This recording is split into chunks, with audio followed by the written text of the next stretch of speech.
Hello, my name is Isaiah, calling from Brooklyn. Um, my question was, how do you kind of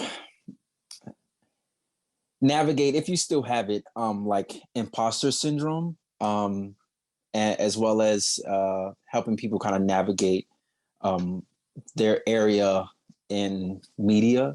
I'm also a barista at Starbucks, so trying to figure out my way into a different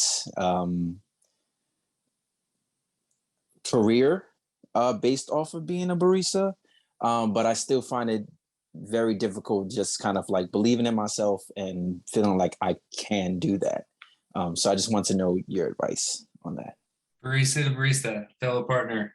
Yes. Uh, yeah, I think once again, I think it's important to every job you have, every moment you have, every life experience you have is uniquely your own, and you come out of it with lessons that only you have acquired, and that shapes a certain perspective that you get to offer, and it's different. Everyone's is different, right? And creating anything requires a lot of different perspectives, right? So I think as a barista, funny enough, like to me, I always thought of it as like the daytime bartender, right? Mm-hmm. Like you have your regulars, you know, and you have your flow and you figure out your station and you chat. And I know it's tough now, especially with mobile ordering. I felt like really bad because I'm like, man, this has turned this into a social third space to a completely different experience. So I definitely feel for you because I'm sure it's like you're Yes. probably like drilling, you know, the recipes in your head to make the cups and flip, you know, as many cups out as possible. But Oh yeah. there's that's always the rush hour, right? There's always the spikes. There's always the lulls in between. I think those are opportunities to remember that you are in this very interesting place, Brooklyn, New York. Not sure what store you work at, but I guarantee you the people that are coming in and out of there are interesting people, Yeah. right?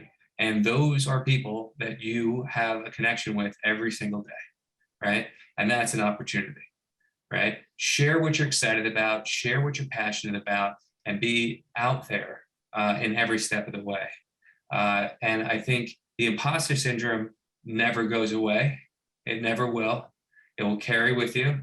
I'm taking on bigger, steps in my own career, and literally as I'm signing agreements to make those moves, I'm going, do they know that they're offering this to me? Mm. You know, like did I trick them somehow?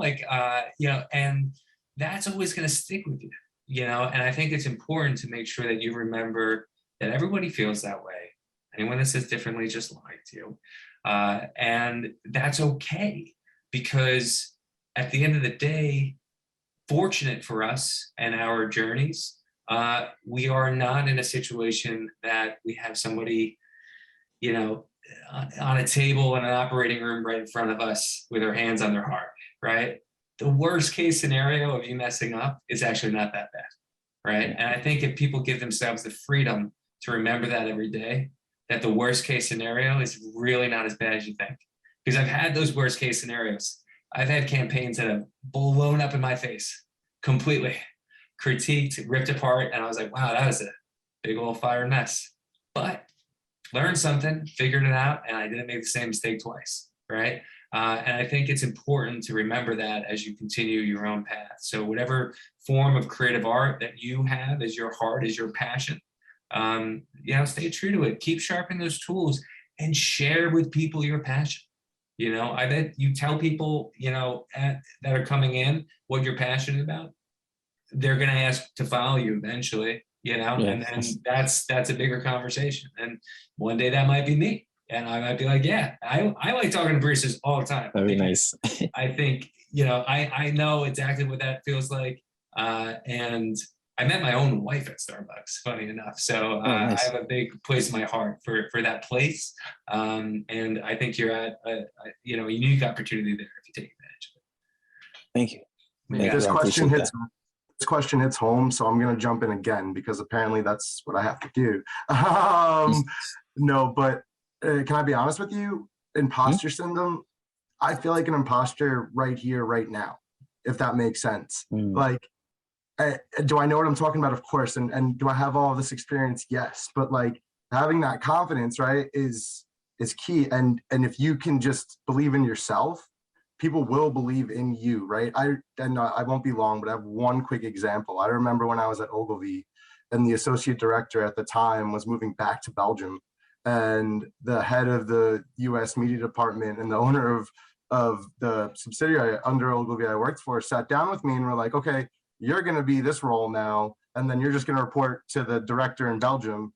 And I was like, I can't do this. I'm not as smart as my AD was. Like, I'm not going to be able to handle this role. And before I knew it, like everyone was asking me questions and like taking what I said and running with it. And like I wasn't an imposter. I was doing it. But like it doesn't ever go away. Like Ryan was saying, it's just how you handle it.